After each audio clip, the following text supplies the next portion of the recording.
vamos a dar inicio a la grabación que corresponde a este día, 12 de abril del año 2021, de la clase de Derecho Procesal 2. Estuvimos hablando en la clase anterior, iniciamos hablando sobre el recurso de casación. Y empezamos, para hablar del recurso de casación, a conceptualizar el recurso de casación. Y decíamos que el recurso de casación es un recurso extraordinario que procede solo contra determinadas resoluciones judiciales. Y también procede en atención a motivos pasados que el legislador ha establecido. La finalidad del recurso de casación es velar por una correcta y uniforme aplicación del ordenamiento jurídico por los tribunales de instancia, al mismo tiempo que tutela los derechos concretos de quienes actúan como partes en cada recurso. Si hacemos un análisis histórico del origen de la casación, encontramos que la historia de casación en El Salvador puede resumirse frente a la crónica de una tercera instancia. Así estuvo establecida la casación, se adoptó por el legislador en ocasiones, incluso hasta por el mismo constituyente, en cada momento histórico. Podemos decir que el recurso de casación es un mecanismo apropiado para culminar la actividad de la Administración de Justicia.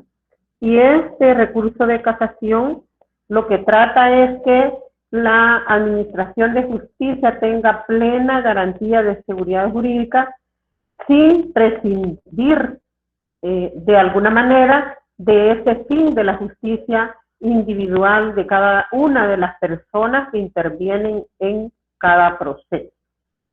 En cada proceso hay partes interesadas en la controversia. En una primera etapa podemos decir que entre 1883 a 1886 fue suprimida por la Constitución de 1886 porque crearon las cámaras de tercera instancia. Y luego se retomó en 1953 cuando se aprueba una ley que la regula directamente a la casación.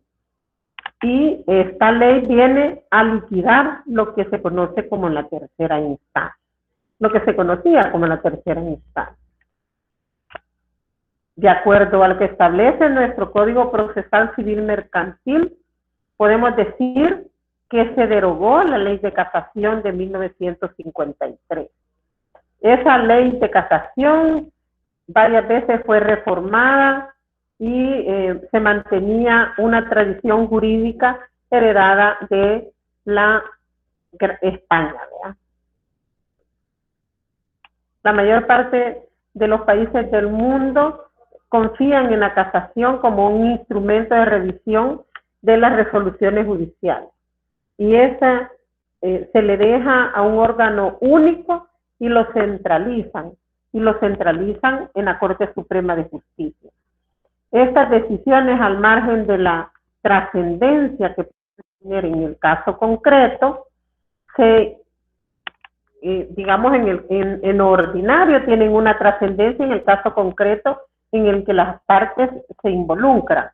Pero de manera ordinaria, lo que se trata de conseguir a través de la casación es como cumplir con determinados fines de política judicial. Fines de política judicial general, que están ajenos a la justicia de una instancia. Son los fines generales. Entonces, podemos decir que el recurso de casación no debe de contemplarse simplemente desde la perspectiva del derecho del justiciado, sino que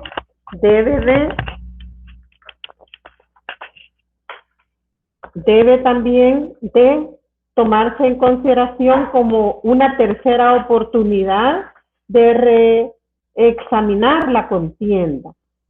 No solo porque el recurso en sus diversas articulaciones representa un derecho de configuración legal, sino porque a través de la casación, al margen de la realidad, de los errores que se puedan cometer por los tribunales de apelación, que en todo caso resultan ser mínimos, pues no puede desconocerse que esas causas que llegan a la Corte, bienvenidos y bienvenidas a los compañeros y compañeras que van incorporándose a la sala de clases. Estamos hablando de la casación, tema que iniciamos en la clase anterior, del que hemos estado hablando. Hemos estado conceptualizando la casación y estamos hablando del origen del recurso de casación. Y decíamos que al margen de los errores que pues se puedan cometer por los tribunales de apelación, que resultan ser minoritarios, porque no podemos dejar de lado el hecho que las causas que llegan a la Corte a través de la casación ya han pasado por el filtro de dos instancias, la primera y la segunda instancia. Y eso, como carácter general, puede considerarse suficiente. Pero también es importante que se tutele al recurrente y al recurrido.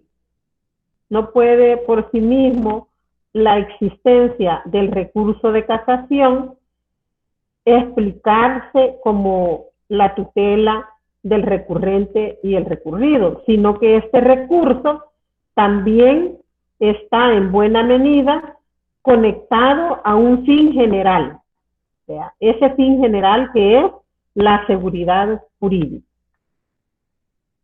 La ley impone que sea el Tribunal Supremo o superior en todos los órganos jurisdiccionales, como es la Corte Suprema de Justicia y en este caso la Sala de lo Civil, el que pueda pronunciarse, digamos, como en la última palabra en la interpretación y la aplicación de las fuentes del ordenamiento jurídico. Y es allí cuando surge el valor nomofiláctico del recurso de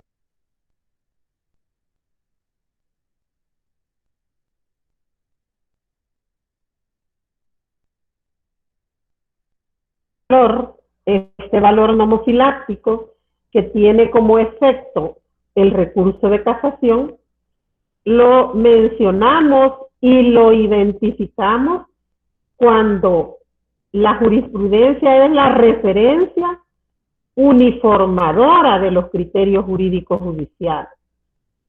Es decir, que estos criterios vienen a censurar la aplicación inadecuada de las normas que pudieran haberse efectuado por el tribunal de segunda instancia o incluso de primera instancia. Entonces aquí estamos en presencia de ese valor nomofiláctico de la casación. Y esa función nomofiláctica da protección a la norma jurídica. No queda, la Sala de lo Civil viene a tener la última palabra, uniformando la interpretación y la aplicación adecuada que tiene que hacerse de la norma jurídica.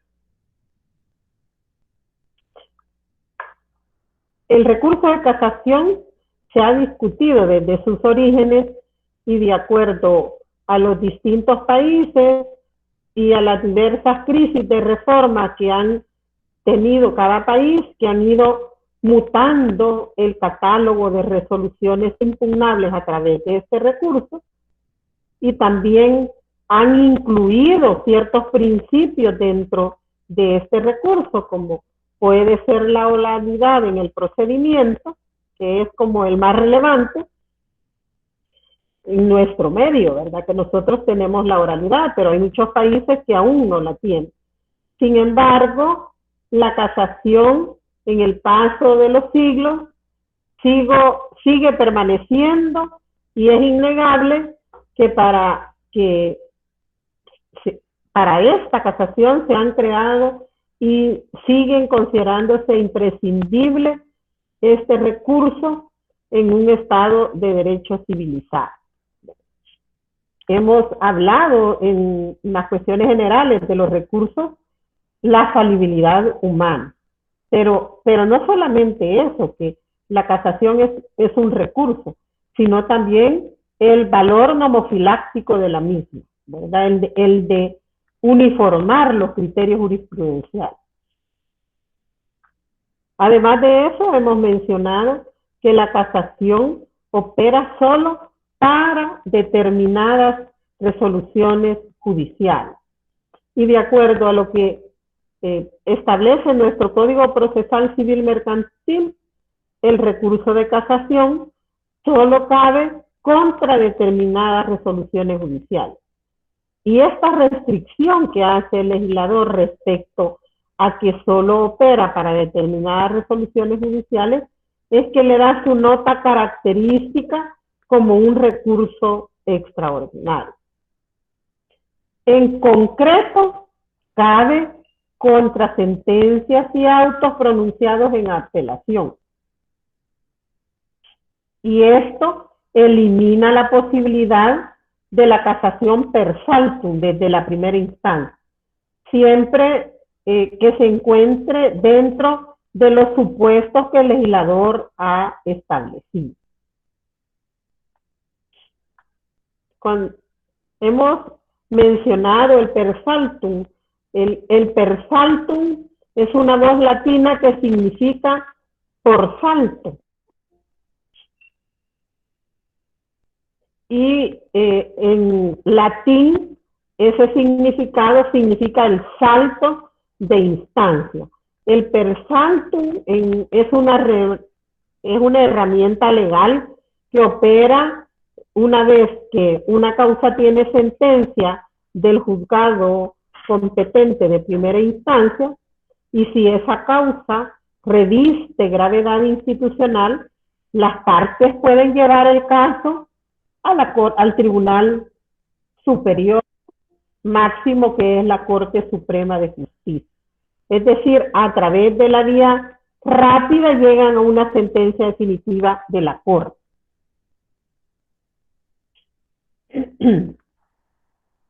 Le damos la bienvenida a los compañeros y compañeras que van ingresando a la sala de clase. Buenas noches, licenciada. Muchas gracias. Buenas noches.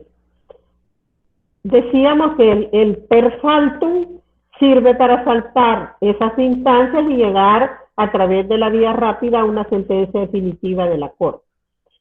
Cuando una de las partes presentan un per saltum, lo que se hace es que los jueces del máximo tribunal se reúnen y acuerdan, analizan si el pedido es justificado o no, y si ellos aceptan, vuelven a reunirse para emitir una sentencia definitiva.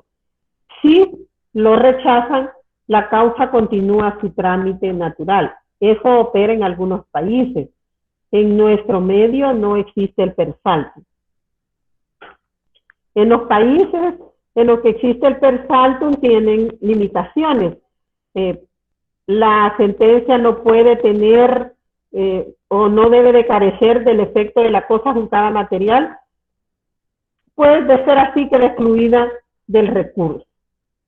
Y nosotros tenemos que el artículo 520 con carácter general y el 515 del mismo Código Procesal Civil Mercantil para las sentencias del abreviado también no permite la casación.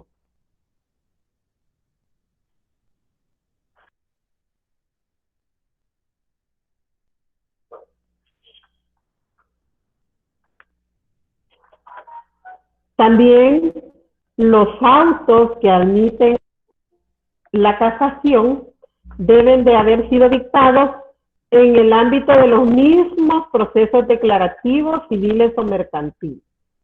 Esas sentencias que permiten casación o haberse dictado en los juicios ejecutivos fundados en títulos valores, que es el caso que señala el artículo 519 ordinal primero del Código Procesal Civil Mercantil.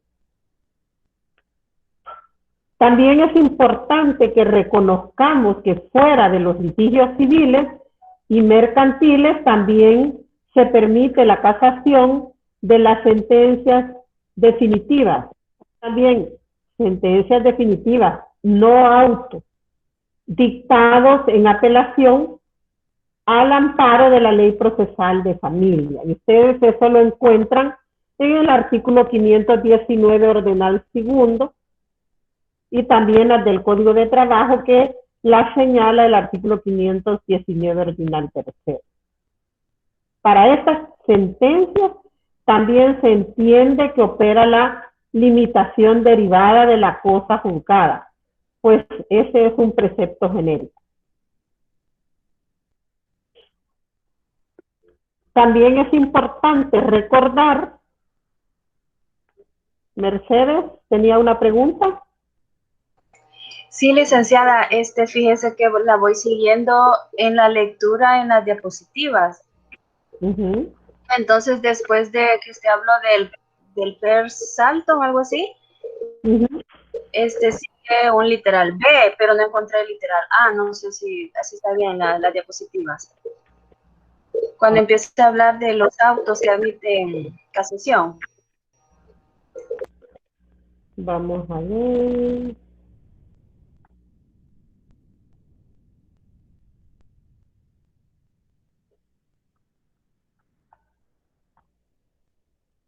La limitación es que en la sentencia que no tiene los efectos de la cosa juzgada y las del abreviado. Ese sería el literal A. O sea que están excluidas las que no tienen los efectos de la cosa juzgada material, que más adelante vamos a explicar cuando hablemos un poco del procedimiento ya de la casación sobre eso, pero de manera generalizada decimos que son las sentencias que no tienen los efectos de cosa juzgada material, que ya en otra oportunidad hemos mencionado que se trata de las sentencias que pueden, en la controversia puede volverse a discutir, ¿verdad? Y por eso es que los procesos especiales ejecutivos cuyo título no se fundamenta en un título valor no adquieren la cosa juzgada material. Usted, digamos que olvídese del literal, que lo importante allí se quedó la A, porque ahí tenemos que era en el párrafo anterior, ¿verdad? Pero lo importante es que comprendamos eso, ¿verdad? Sí, gracias. Vale.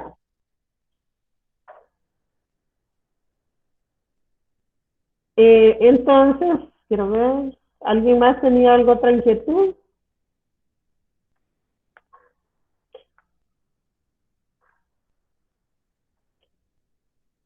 Todo claro, licenciada.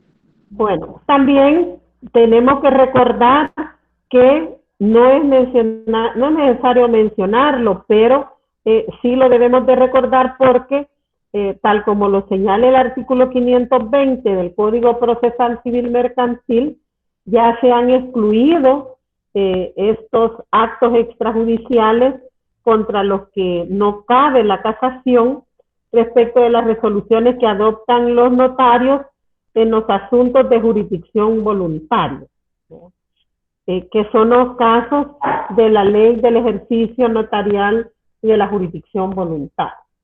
Esos están excluidos para que admitan casación. También otra cosa bien importante es que ustedes ven que en todas las, siempre se anda haciendo el análisis de competencia por la cuantía, ¿verdad? Y en este caso, la casación civil como ese es una sentencia que deviene de un proceso declarativo, ¿verdad? De manera general, porque también dijimos que las sentencias de los procesos especiales ejecutivos que se emiten cuando el título ejecutivo es un título valor, también admite casación, ¿verdad? Entonces, cuando se permite la casación, cuando ya el legislador lo determinó, no es importante el perjuicio que pueda causar en el patrimonio del recurrente la resolución. Más bien, lo importante aquí es que se determine la existencia de un vicio jurídico, un vicio que debe de erradicarse para evitar que esos límites cuantitativos, es decir, de cantidad, vayan a limitar el poder accesar a ese recurso de casación, ¿verdad? Y que resulta que hay relaciones jurídicas que resultan, valga la redundancia, ser más importantes y también frecuentes. Y por eso podemos decir que hay motivos del recurso de casación. Su presupuesto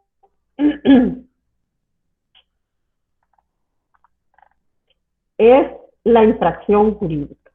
El primer motivo del recurso, el presupuesto, es la infracción jurídica, ¿no?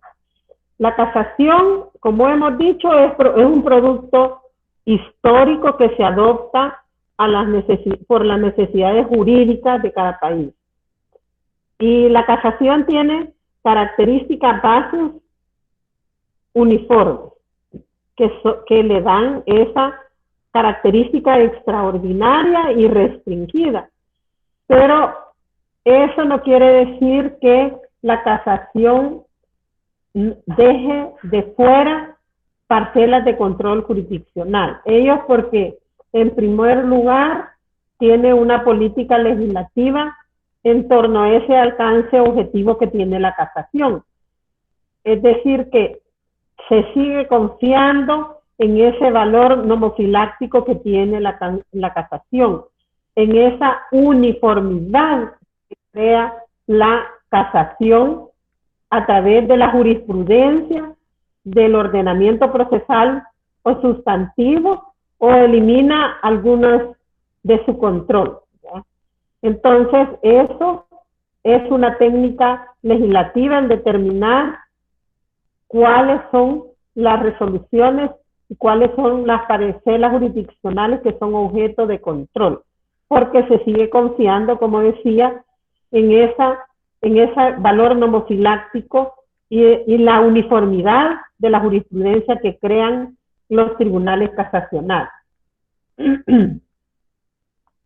Podemos decir que el Código Procesal Civil Mercantil tiene un doble control de la normativa, tanto procesal como sustantiva. Y eso nosotros lo podemos deducir del artículo 522 y 523 del Código Procesal Civil Mercantil.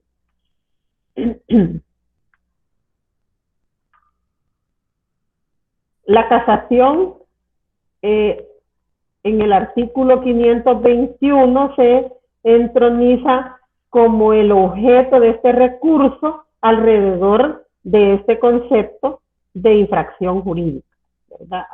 Ese es el centro de la casación. Y a través de ello, entonces, se establecen vicios que controla la casación. Es decir, que las pretensiones de la parte recurrente no pasan a ser una reiteración de las pretensiones que tuvo en la primera instancia, sino que las pretensiones del recurrente vienen a ser un cuestionamiento a una resolución judicial que puede atribuirse a una infracción del ordenamiento jurídico. Y se puede entrar a juzgar situaciones tanto del derecho sustantivo o la situación material de las partes en la resolución recurrida, como se ve en apelación, pero también se entra a conocer las cuestiones procesales. Lo que se ve aquí es la errónea aplicación de la norma de derecho, que puede ser una de derecho sustantivo, como puede ser una norma de derecho procesal. Y cuando entramos a conocer la infracción jurídica, identificamos tres grandes áreas que se pueden conocer, que se conocen desde la apelación y que se siguen conociendo en la casación. Y podemos identificar el enjuiciamiento de cuestiones de fondo, que es lo que los doctrinarios llaman vicios injudicantes, ¿verdad? También identificamos la infracción a normas para la tramitación del proceso y las normas reguladoras de la sentencia o el auto, entendido como un acto estrictamente procesal, ¿verdad? Que son los vicios en el procedimiento o vicios improcedentes. Cuando identificamos los motivos de fondo, que son el error injudicando, nos referimos al error que comete el juzgador al razonar y aplicar la ley en un caso determinado. Y por eso decimos que puede ser en la norma sustantiva como en la norma procesal. Puede ocurrir que se interprete mal una norma o que se interprete correctamente pero que se aplique mal. O también puede ocurrir que haya un total desconocimiento del texto normativo y en su lugar aplique una norma distinta. En todos estos casos se dice que hay errores sujetos al control casacional.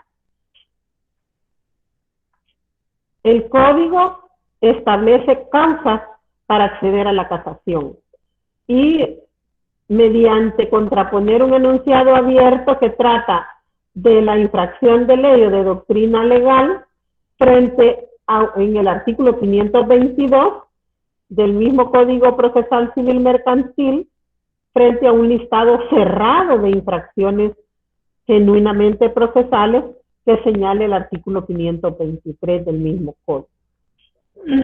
Y también señala en qué casos puede accederse por un vicio de esta naturaleza y considera tres supuestos. La equivocada excogitación normativa, es decir, la aplicación indebida o la aplicación errónea que normalmente es producto de una impropia interpretación. En esos casos estamos en presencia de vicios injudicantes o vicios de fondo. En contraposición del enunciado abierto, que se refiere al control de las normas aplicadas para el enjuiciamiento de las pretensiones materiales. Y también aquí en este caso mencionamos el fenómeno que desaparece el reenvío originario como tal de la casación. A través del reenvío, el tribunal estaba impedido de pronunciar la sentencia correspondiente. Y en su lugar lo que hacía, cuando advertía el error, lo reenviaba al tribunal competente para que emitiera la resolución correspondiente. Actualmente, en nuestro medio, tal como ocurre en otros países, como son Uruguay, España, es el mismo tribunal de casación el que se encarga de dictar la sentencia correspondiente sin reenviar la causa.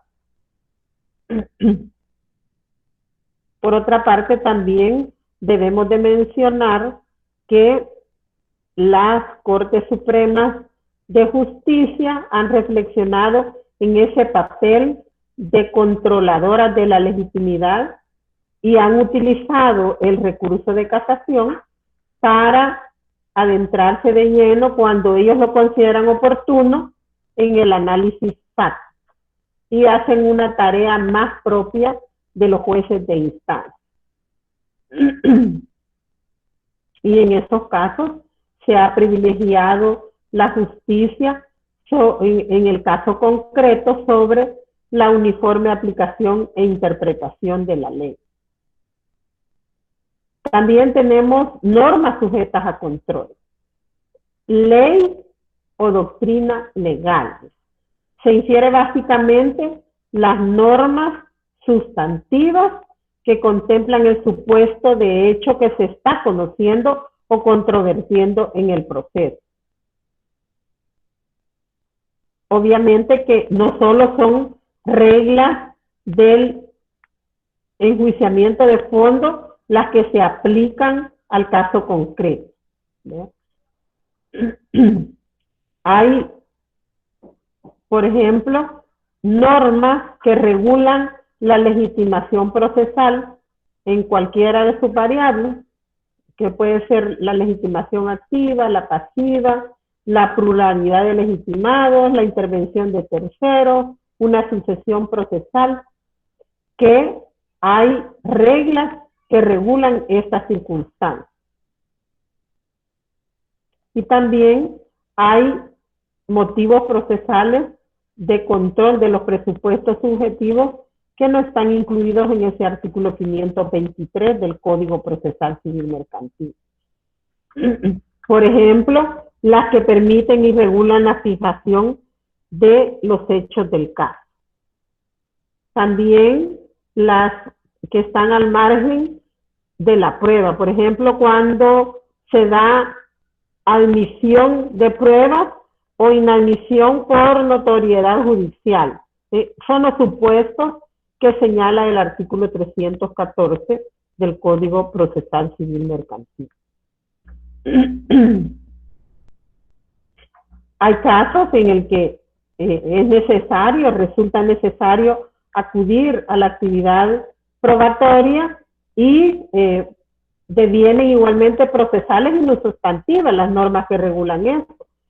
También las normas que otorgan valor distinto a los medios de convicción, como por ejemplo a los instrumentos públicos, a los documentos públicos y a los documentos privados. ¿Verdad que a los documentos públicos es como un resabio de la prueba tasada porque el legislador dice que es prueba fehaciente? Y los documentos privados, que es un sistema de libre valoración, con las reglas de la sana crítica.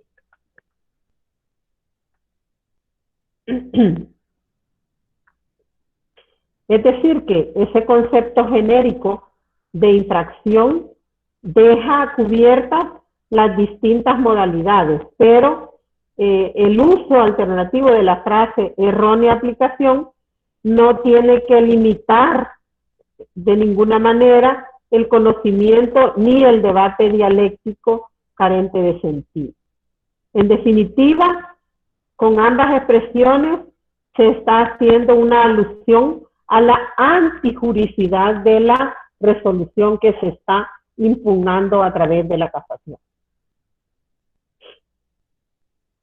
Hay motivos como el caso de no haberse propuesto prueba o no ser eficaz la practicada para convencer al juez, habría que atender a las reglas de distribución del onus probandi, que señala el artículo 321. Y esto es importante porque va a ser relevante para determinar cuál de las partes debe de sufrir las consecuencias de la falta de esa prueba. Y yo les mencionaba el principio de la carga dinámica de la prueba. Esa es una aplicación de ello, porque a quien se le va a afectar es al que está en mejores condiciones de probar.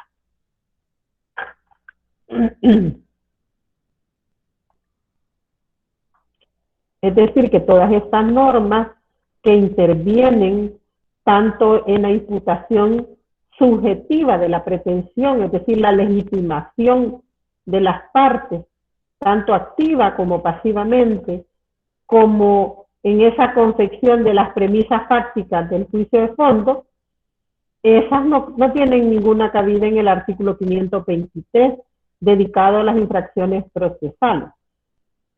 Por tanto, estas infracciones tienen que tener su cobertura casacional en la modalidad de infracciones a las que se refiere el artículo 522 del Código Procesal Civil Mercantil, que se refiere también sobre la legislación material, porque influyen directamente en el contenido del juicio de fondo.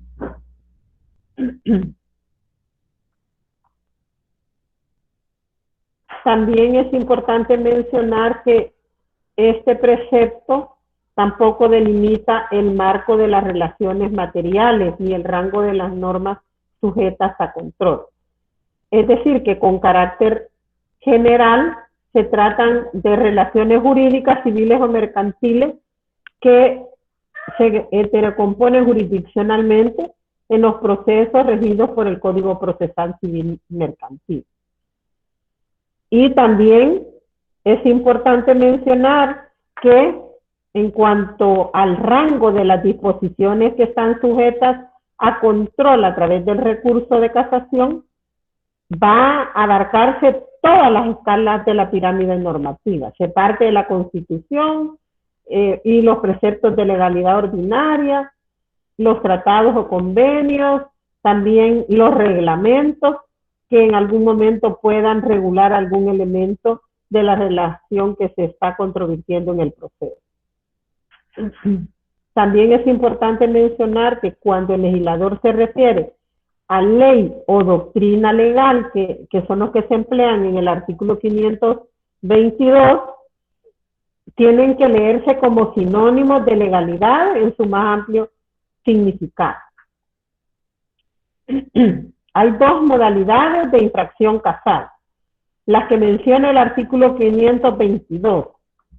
Menciona la infracción del ordenamiento jurídico, que puede ser material y eventualmente procesal, que pueden ser susceptibles de censura en sede casacional, y el de infracción de la ley y el de infracción de doctrina legal.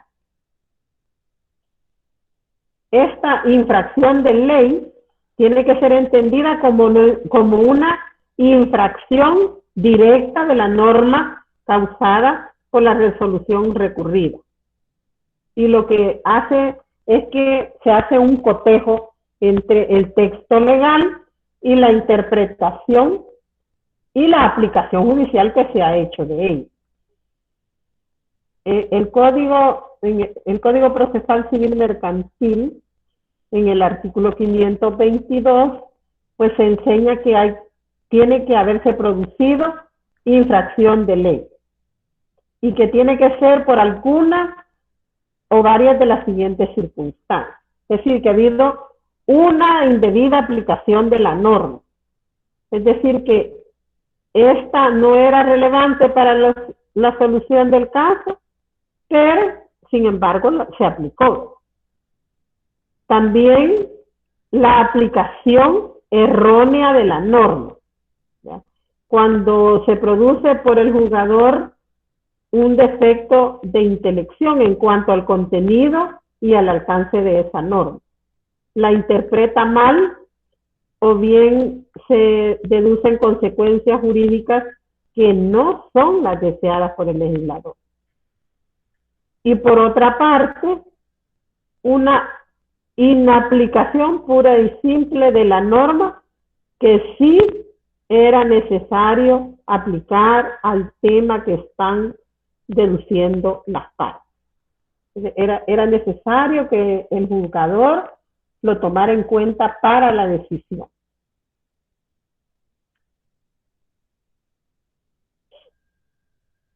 ¿Tenemos alguna pregunta, jóvenes?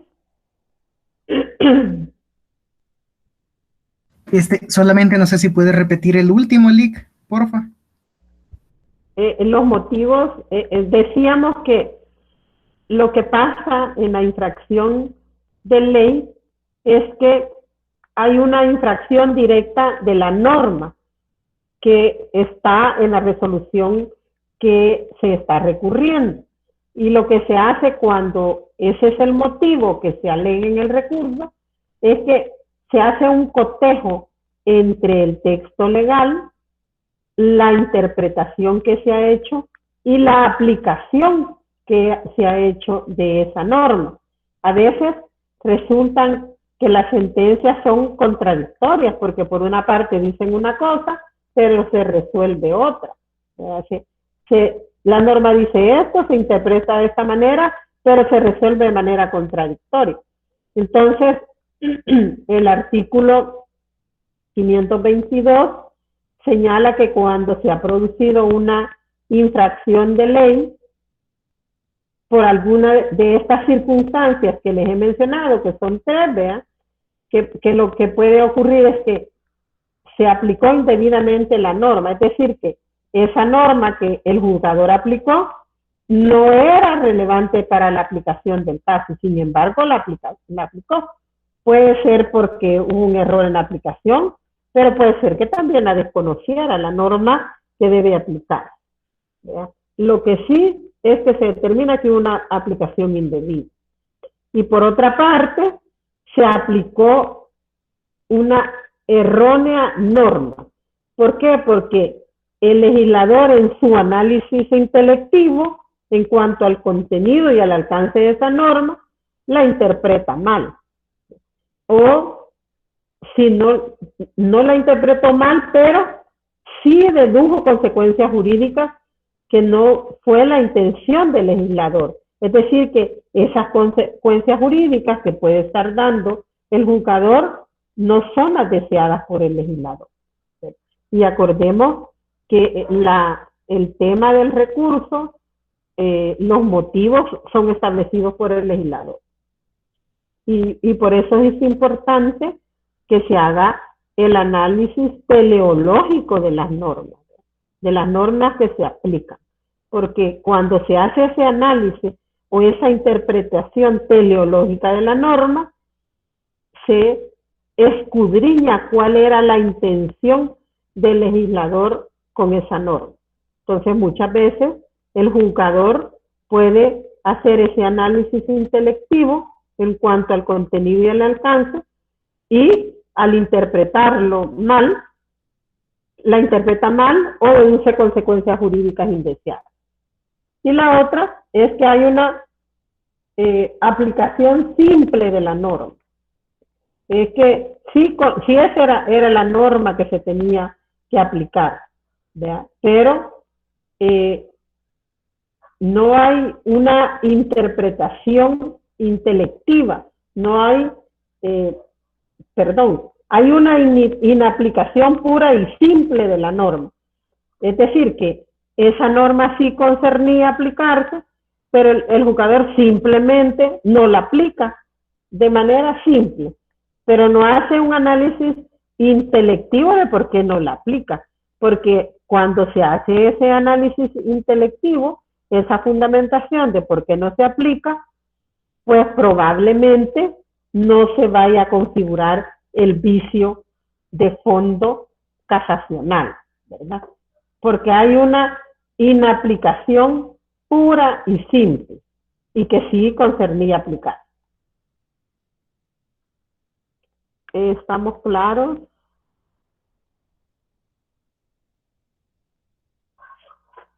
Licenciada, disculpe, ¿y podría repetir cuando habló acerca de la prueba o carga dinámica de la prueba? Le escuché, pero no comprendí bien. Sí, es que lo que pasa es que hablábamos que en los motivos de fondo pueden haber infracción de normas de derecho sustantivo, decíamos, como pueden haber normas de derecho procesal, que se pueden haber infracciones a esas normas, que si bien se trata de normas de derecho procesal, pero afectan el fondo del caso. Y nos referíamos como ejemplo al caso de la prueba, ¿verdad? Que muchas veces, como hay hechos notorios, el artículo 314 del Código Procesal Civil Mercantil establece que los hechos notorios o los hechos admitidos por las partes no necesitan pruebas, pero habrán casos en que sí se necesita prueba, ¿verdad? Y cuando no hay pruebas para determinados puntos, en el tema de a quién se le va a imputar esa falta de prueba, ¿verdad? A quién se le va a aplicar o a quién se le va a imputar esa falta de prueba. Entonces decíamos que es a quien estaba en mejores condiciones de probar, ¿verdad? Y eso es lo que en doctrina se conoce como el principio de la carga dinámica de la prueba. De manera, para explicarles en qué consiste, les puedo decir que las partes tienen un derecho de verbo, el derecho a probar y a que se les admita la prueba. Entonces, alguien que presenta un caso, pues tiene sus pretensiones, tiene la obligación de presentar la prueba, de ofrecer en el momento procesal oportuno y de producir la prueba que se necesita. Y en el caso de que no haya esa prueba, pues le corresponde al juez valorar a quién le va a afectar esa falta de prueba. Y en aplicación de este principio que mencionábamos, un artículo allí del Código Procesal Civil Mercantil que es como relevante para el tema de si vende, a quién se le va a imputar esa falta de prueba, que es el artículo 321, quien es el obligado a probar, ¿verdad? Las consecuencias van a ser para el que estaba en mejores condiciones, ¿verdad? Entonces, por lo menos mínimamente, ese artículo 521 establece esos resabios del principio de la carga dinámica de la prueba. Pero de manera teórica, procesal, esa carga dinámica de la prueba es que se revierte la obligación de probar a quien tiene la disponibilidad de la prueba. Y por eso es que muchas partes, cuando presentan su demanda, ofrecen la prueba y le dicen: señor juez, yo ofrezco para probar esto, pero no lo tengo, está en tal lugar, usted requiéralo, ¿verdad? Entonces es ahí en esas partes donde el juzgado auxilia a la parte para poder llevar al proceso esa prueba. Pero a veces hay cosas como, por ejemplo, las cuestiones, los libros de contabilidad, por ejemplo, que pueden estar en poder de la parte demandada o de la parte, de una de las partes, ¿verdad?, que es necesario. Y si la parte lo ofrece y no lleva los libros contables, de manera caprichosa los oculta, pues habrá que hacer un análisis en conjunto de todo lo que tiene el juez y determinar si esa falta de esa prueba, pues se la va a imputar en aplicación a ese principio a quien tiene esos libros y de quien de manera maliciosa o de manera desleal no la lleva al proceso. ¿Estamos claros ahí?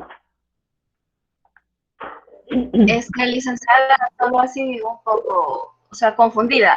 Eso de lo de la prueba es en la primera instancia y la segunda instancia, y este recurso admite prueba, la casación.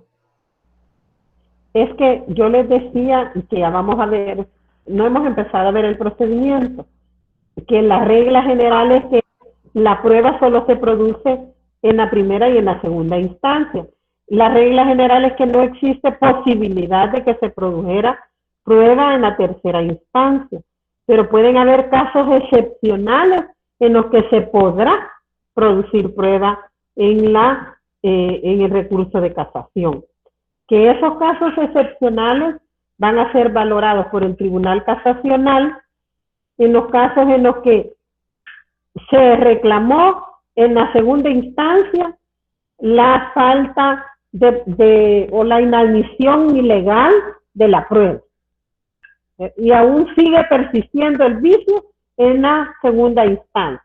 Y eso nos lleva a la casación, que es que no se le admitió prueba que necesitaba producir, ¿verdad? De manera ilegal el juez infraccionó una norma que le obligaba a hacer la admisión de esa prueba, ¿verdad?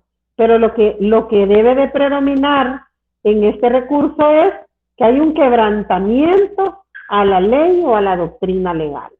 ¿Ya? Entonces, puede ser, vamos a ver cuando ya veamos el procedimiento, un supuesto en el que sería la excepción a esa regla general, ¿verdad? Pero la prueba se ofrece en la primera instancia, cuando se presenta la demanda, ¿ya? Y se produce en la primera instancia, ¿ya? Y se puede producir prueba en la segunda instancia cuando fue inadmitido de manera ilegal y que es necesaria, ¿verdad?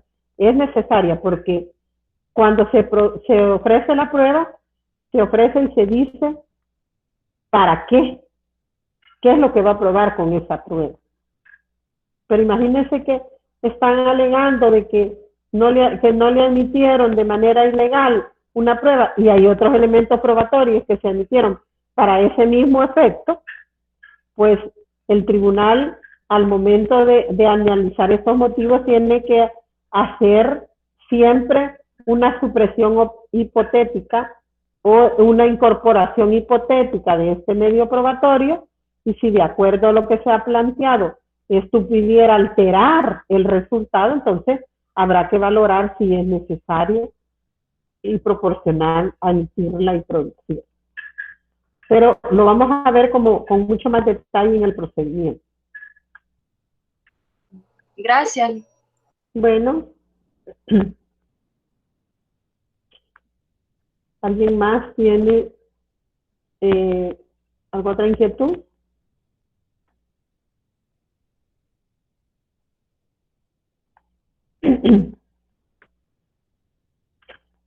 Bueno, también mencionábamos antes de la inquietud de la compañera que esos motivos de aplicación indebida de la norma, de aplicación errónea de la norma y la inaplicación pura y simple de la norma eran motivos casacionales. Y para que se pueda denunciar en casación estas incorrecciones, también es necesario que estemos ante una norma que permita una subsunción ideal o hipotética en un supuesto de hecho concreto. Es decir, que por la naturaleza puede ser susceptible de ser aplicada esa norma. Porque si se dice que esa norma se infringió, pero no es susceptible de ser aplicada al caso concreto, pues entonces el recurso no procede. O sea que es necesario para que se pueda denunciar en casación las incorrecciones que hemos mencionado. Porque hay normas que solo definen y son genéricas, ¿ya? Y esas normas que son genéricas difícilmente van a generar una antijuricidad concreta en el hecho, ¿ya? Porque son genéricas, ¿verdad? Y no son, no pueden ser observadas de manera concreta tanto en el aspecto sustantivo como en el aspecto procesal.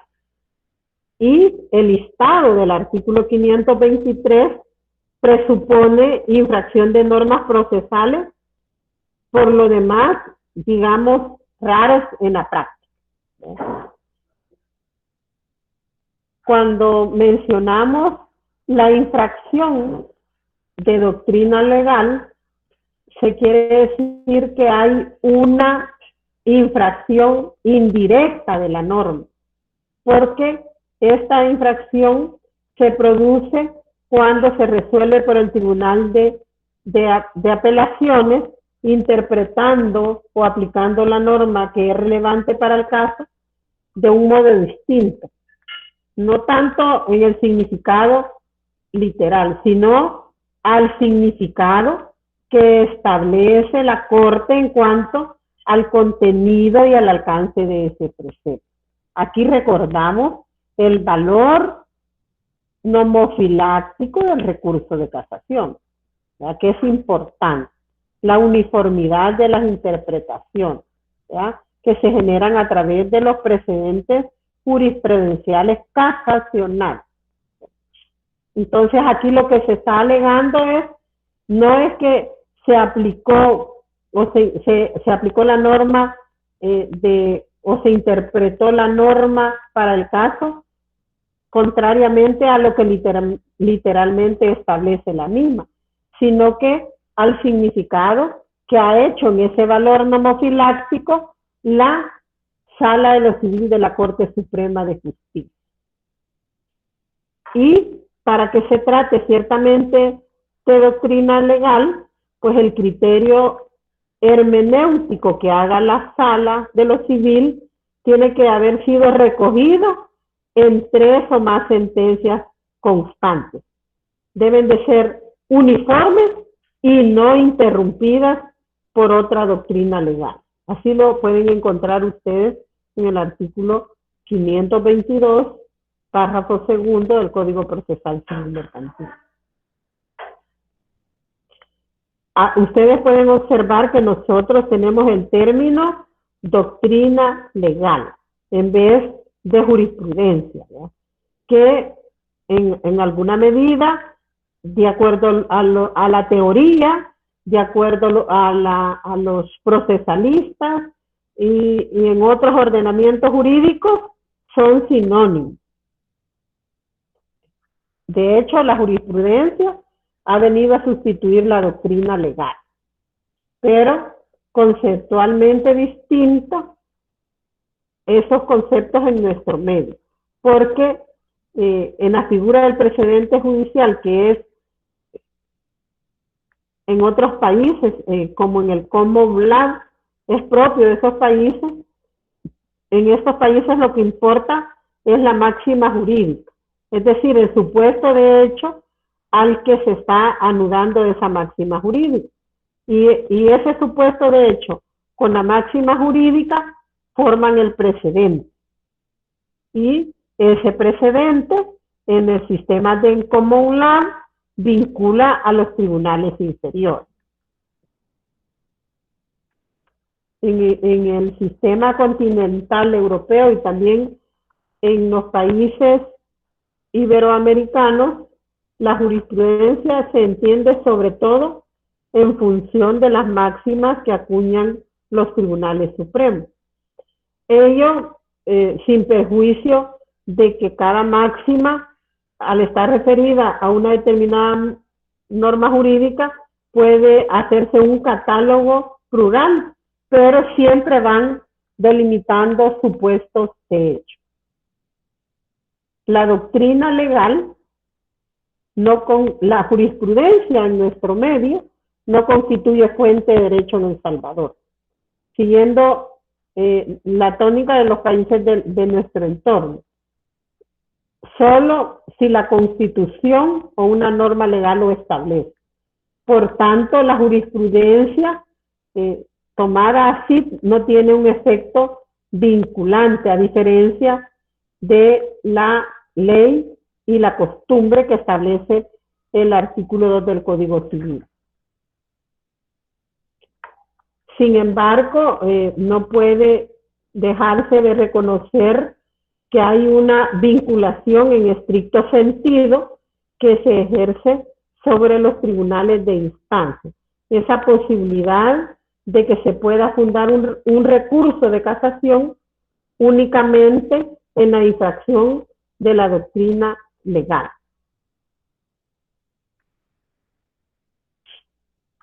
La Corte, digamos que cuando se funda un recurso de casación en este motivo, la Corte podría desestimarlo porque puede resultar una contradicción o puede haberse apartado de esa jurisprudencia por parte de la resolución impugnada. Es más correcto que se ha llegado a modificar o aclarar o a efectuar matizaciones sobre la jurisprudencia. Hay motivos procesales de forma también, que son los errores en el procedimiento, porque encontramos que hay errores en el procedimiento y errores injudicando, que se cometen en el interior de los distintos procesos. el artículo 523 del Código Procesal Civil Mercantil se refiere a los que conciernen a vulneraciones de preceptos e instituciones procesales que se han producido durante la primera instancia y que no han sido reparados en apelación. O también la infracción puede suceder en la segunda instancia. En este punto, en cuanto a las infracciones de forma o quebrantamiento de las formas esenciales de todo proceso, en España, por ejemplo, ya no da lugar a interponer un recurso de casación, sino que se interpone un recurso de infracciones procesales. Por ejemplo, en Argentina se le ha llamado recurso extraordinario de nulidad. ¿Tienen alguna pregunta sobre eso, jóvenes?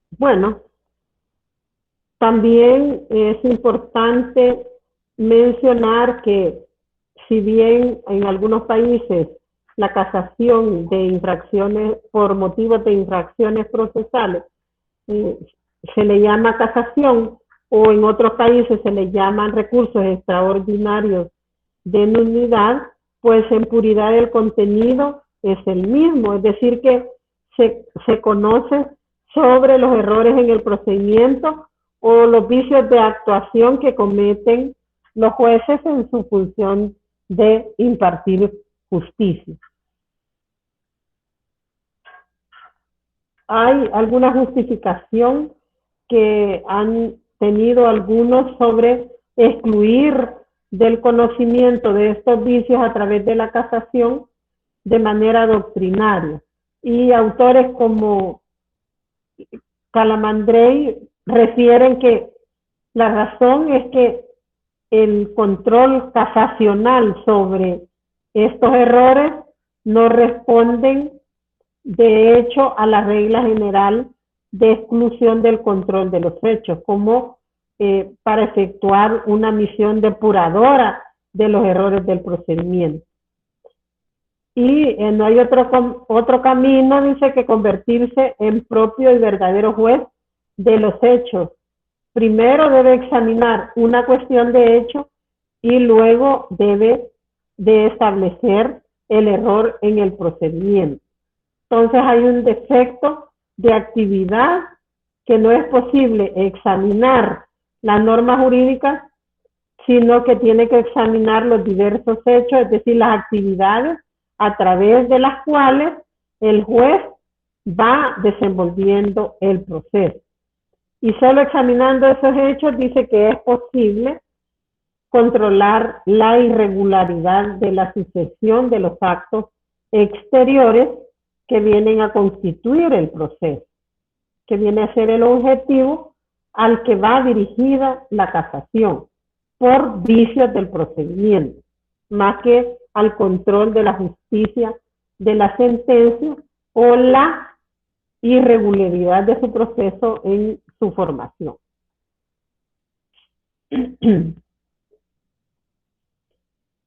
¿Tienen alguna pregunta, jóvenes?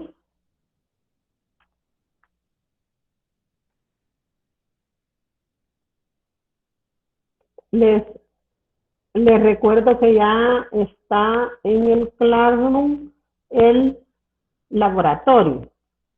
Solo para darles una orientación, porque esto ustedes lo van a poder subir hasta las 12 de la noche del miércoles.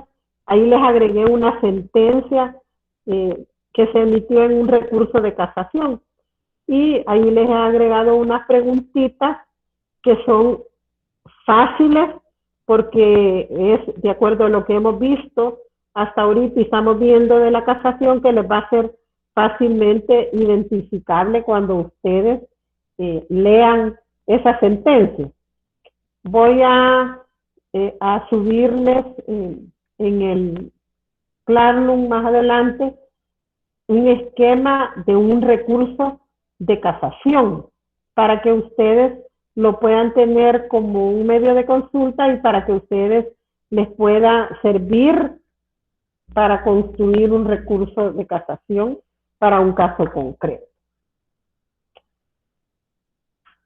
Bueno, hay, como decíamos, infracción de presupuestos procesales para la casación. Hay presupuestos procesales subjetivos. Es decir, que estos presupuestos subjetivos se refieren a la jurisdicción y a la competencia del órgano judicial de instancia y por otro lado a los requisitos necesarios para la válida adquisición de ser parte en un proceso, ya sea como actor o como demandado. Y en estos supuestos podemos incluir lo siguiente. Por ejemplo, el abuso, exceso o defecto de jurisdicción. Estos tres conceptos distintos hacen referencia a dos realidades. La primera de ellas es, digamos, los términos sinónimos de abuso y exceso. Es decir, la atribución de jurisdicción a un órgano judicial para que conozca de un determinado asunto. Esta atribución puede ser por el mismo órgano judicial o porque se lo impone un tribunal superior, cuando en verdad carece de ella conforme a las reglas legales. La segunda situación consiste en lo contrario y el apartado se refiere a un defecto de jurisdicción. Esto es negar incorrectamente jurisdicción al órgano que por ley sí la tenía para hacerse cargo de la controversia. Y esto es producto de una indebida inhibición del propio órgano concernido o en virtud de lo que resuelva un tribunal superior.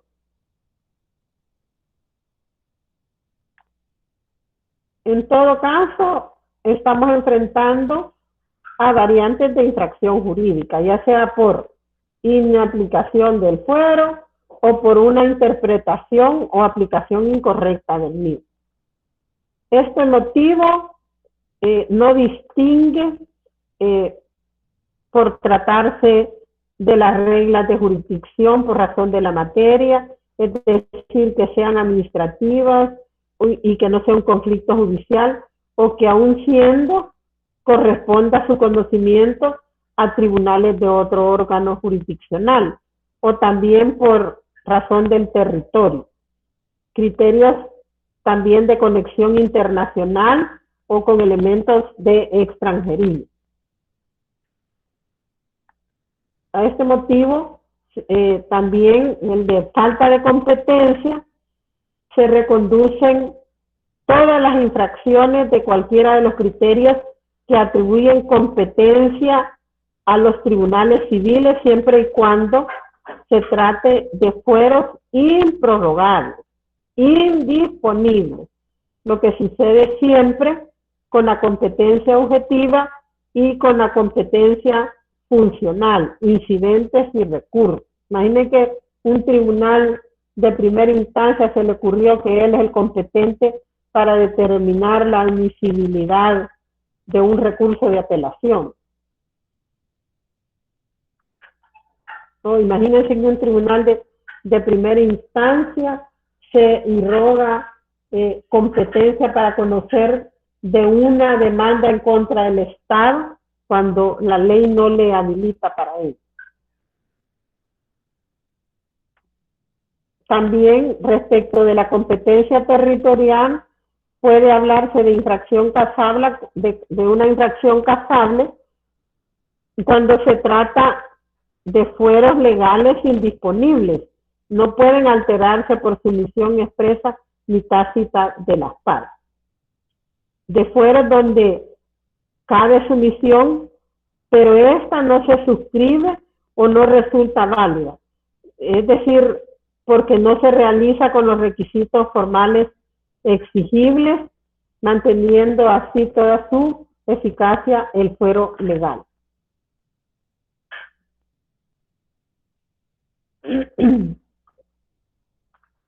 ¿Tienen alguna pregunta, jóvenes?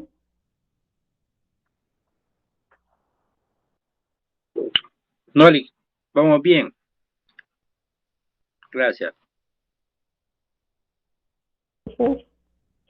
También puede haber que haya una formalización en la que se sometan a una determinada competencia, pero sin embargo la demanda se interpone ante un órgano judicial que no es el señalado ni el pactado por las partes.